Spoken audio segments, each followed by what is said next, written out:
تو یہ بتائیے گا کہ خاتون جنت کی قربانیاں اس پر روشنی ڈالیں۔ اللہ میں آپ کو بتاؤں، اپنے والد انہوں نے زندگی بھر دنیا سے کچھ نہیں لیا۔ حضور سیدہ کائنات نے جب آپ کی ولادت ہوئی تب تک مکہ والے رسول اللہ کے دشمن بن چکے تھے۔ وہ جو صادق اور امین اور پیار والا، وہ جو ایک عشق والا، وہ دور ختم ہو چکا تھا۔ اب رسول اللہ قولوا لا الہ الا اللہ تفلحوا کہہ کر وہ ان کے معبودان باطلہ کو آقا علیہ السلام للکار کے وہ لوگوں کو اپنا دشمن کر چکے تھے کہ لوگ دشمن ہو گئے، حق کی طرف آنا نہیں چاہتے تھے۔ انہیں اپنا سسٹم ڈوبتا ہوا دکھائی دیتا تھا، انہیں اپنی جھوٹی انا کو نیچے دینا پڑتا تھا، ان کے جھوٹے معبودان ختم ہو رہے تھے، دشمن بن گئے تھے۔ سیدہ کائنات نے اپنا بچپن ایسے دیکھا کہ بابا باہر سے آتے تو دکھی آتے تھے، رسول اللہ صلی اللہ علیہ وآلہ وسلم لوگوں کی باتوں سے سیدہ نے ایسا بچپن گزارا۔ آگے حضرت سیدہ خدیجہ الکبریٰ حضور علیہ الصلوۃ والسلام کی وہ ساری جو ان کا دلجوئی کرتی، خود رب ذوالجلال کرتے، حتیٰ کہ وہ وقت آیا سیدہ فاطمہ الزہرا اپنے گھر میں تھیں، آواز آئی حرم میں کسی بدبخت نے اونٹ کی اوجری گندگی سے بھری ہوئی رسول اللہ کے سر انور پہ ڈال دی۔ کسی کی جرت نہیں تھی ان ظالموں کے سامنے ان کی رکھی ہوئی اوجری کو اٹھانے کی۔ میرے آقا بہت نفیس تھے، رسول اللہ بہت نفیس تھے، خوشبو پسند کرتے تھے۔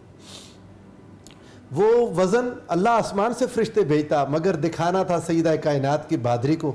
آپ اپنے گھر سے دوڑی ہوئی ننگے پاؤں دوڑ کے، چھوٹی سی شہزادی میرے مصطفیٰ کی روتی تھیں اور وہ اٹھا کے دور پھینکا آپ نے۔ یہ آپ کا سارا بچپن کا انداز ایسے تھا۔ حضور کے گھر میں کبھی آگ نہیں جلتی تھی، 2 3 مہینے گزر جاتے تھے۔ آقا نے اختیار کیا ہوا تھا فقر، یہی فقر مولا علی اور مرتضیٰ نے سیکھ لیا تھا۔ سیدنا ابو طالب سے رسول اللہ نے علی کو لے لیا تھا، علی کو اپنے گھر سکھایا تھا۔ مولا علی اور مرتضیٰ کہتے ہیں میں نے دین سارا رسول اللہ سے ایسے سیکھا جیسے گائے کا بچہ گائے سے اپنی ماں سے چلنا پھرنا کھانا پینا سیکھتا ہے۔ وہی حال تھا جب اپنے خاوند کے گھر گئیں تو وہاں بھی یہی حالات تھے جو اپنے باپ کے گھر میں تھیں۔ حضرت سیدنا مولا علی مرتضیٰ، اگر آپ کا ٹائم ہو تو ایک حدیث پاک بیان کر دیتا ہوں۔ اپنے ایک شاگرد ابن عبد کو کہنے لگے آؤ میں تمہیں رسول اللہ کی شہزادی کی بات سناؤں، اور مولا علی اور مرتضیٰ خود رونے لگ گئے۔ کہتے ہیں کانت احب اہلہ الیہ، حضور کی سب سے پیاری تھیں گھر والوں میں شہزادی، 2 جہان کے سردار کی شہزادی ہیں۔ اور حضرت مولا علی مرتضیٰ فرماتے ہیں کہ اس نے چکی چلائی میرے مصطفیٰ کی بیٹی نے۔ یہ ہماری مائیں بہنیں بیٹیاں جنہیں ذرا سا کام کرنا پڑ جائے شوہر کے گھر میں تو باتیں کرتی ہیں، جنہیں ذرا سی مشکل آ جائے تو وہ لان تان پر آ جاتی ہیں۔ حضور کی شہزادی اپنے خاوند کے گھر میں چکی چلاتی تھیں، کہتے ہیں ہاتھوں پر گٹے پڑ گئے، نشان جو ہاتھوں پر ہوتے ہیں اس طرح کے نرم ہاتھ سیدہ کائنات کے نہیں تھے، نشان پڑے ہوئے تھے۔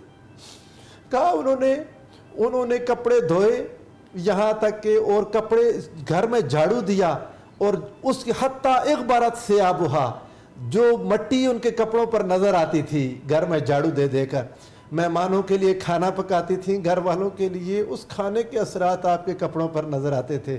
حضرت مولا علی مرتضیٰ روتے تھے، کہتے بہت مشکل دن گزارے سیدہ فاطمہ الزہرا نے میرے گھر میں۔ یہ خاوند کا احساس بھی، اس میں خاوندوں کو بھی کہوں گا اپنی بیویوں کو احساس کیا کریں، اپنی بیویوں کی تعریف کیا کریں، ان کے کھانے کی تعریف کریں، ان کی قربانی کی تعریف۔ بیوی کو اور کچھ نہیں چاہیے ہوتا، وہ باپ کے گھر سے آ کے سارا دن اپنے خاوند کے گھر میں محنت کرتی ہے صرف 2 میٹھے بول سننے کے لیے۔ یہ اس خاندان سے سیکھیں۔ علی المرتضیٰ کیسے تعریف کر رہی ہیں، سیدہ عالم کیسے خدمت کر رہی ہیں۔ اگر گھر ایسے ہو جائیں تو سکون اور امن کا گہوارہ بن جائے۔ بے شک بڑی خوبصورت بات کی پروفیسر صاحب آپ نے۔ آپ کو کیا لگتا ہے جس طرح سے ابھی ہم تعلیمات کا ذکر کر رہے ہیں، اس وقت کی ان کی مشکلات کا ذکر کر رہے ہیں، اور ان کی خاص طور پر تربیت کا ہم ذکر کر رہے ہیں، باپ نے بیٹی کی تربیت کیسے کی یا ماں نے کیسے کی، آج کل کے دور میں آپ کو کیا لگتا ہے کہ مائیں کیا اس طریقے سے اپنے بچوں کی تربیت کر پا رہی ہیں؟ اور خاص طور پر جو سوشل میڈیا کا دور چل رہا ہے، ڈیفینیٹلی ہمارے لیے آسانیاں بھی ہے لیکن کس حد تک خطرناک ہے، کیا کہیں گے؟ نہیں، یہ بہت، اب یہ باتیں جو ہم سن رہے ہیں تو بس سننے میں ہی رہ گئی ہیں باتیں، اور بالکل بھی نہیں مائیں کیا لڑکیاں خود بھی اب تو خود ہی اتنی وہ سمجھدار ہیں کہ ان کو کسی ماں کی تربیت کی ضرورت نہیں ہے، اور اگر کہیں پرانی ماں ذرا سا کچھ کہنا چاہے تو وہ سننا بھی نہیں چاہتی ہیں، وہ کہتی کہ ہماری زندگی ہے، ہمیں پتہ ہے کیسے چلانی ہے، اور اس کے نقصانات ہی ہیں۔ دیکھیں نا، زندگی میں وہی اپس اینڈ ڈاؤنز آتے ہیں زندگی میں۔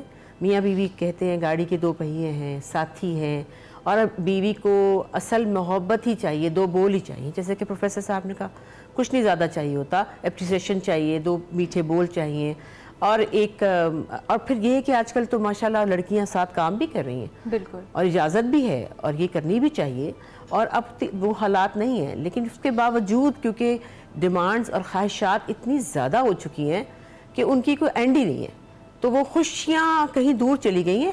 یہ باتیں جو ہم سن رہے ہیں تو بہت اچھی پیاری باتیں ہیں، لیکن کاش کہ کوئی ان پہ تھوڑا سا بھی عمل کر لے تو زندگیاں بہت بہتر ہو سکیں۔ یہ ہماری ریشیو جو طلاقوں کا بڑھ چکا ہے، یہ لڑائی جھگڑے کا، وہ ختم ہی ہو جائے، وہ کیونکہ پیشنس کا سارا کام ہے، اور پھر یہ کہ ساتھ رہنا ہے، اور ساتھ جب اللہ نہ کرے کوئی بہت بڑا کوئی ڈیزاسٹر نہ ہو لائف میں، شوہر کی ساتھ کوئی ایسی بات نہ ہو، تو چھوٹی موٹی باتیں تو چلتی ہیں، اور یہ تربیت ماں باپ ماؤں کو کہنا چاہیے۔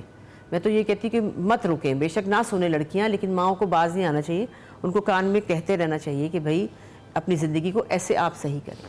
بالکل ٹھیک بالکل، ہے پروفیسر بالکل، بڑا ضروری ہے۔ صاحب، آپ سے بھی گفتگو ہوگی، آپ سے بھی جانیں گے اسی حوالے سے، لیکن اس سے پہلے ہم جائیں گے ایک بریک پر۔